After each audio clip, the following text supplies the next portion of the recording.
కరినగర మహాశక్తి మాతకి.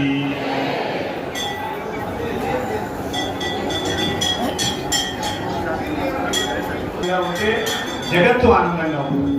అమ్మ ఎప్పుడు చాలా ఉన్నతంగా ఉత్తమంగా గొప్పగా ఉండాలి. ఎందుకంటే అమ్మగా లక్షణం శక్తి ఇచ్చారు. ఎన్ని కష్టాలు భరిస్తుంది, స్త్రీలు ఎన్ని కష్టాలు ఉంచుకుంటారు. ప్రసవ వేదన గురించిన కష్టం లేదు, అంత గొప్పదాన్నే భరిస్తారంటే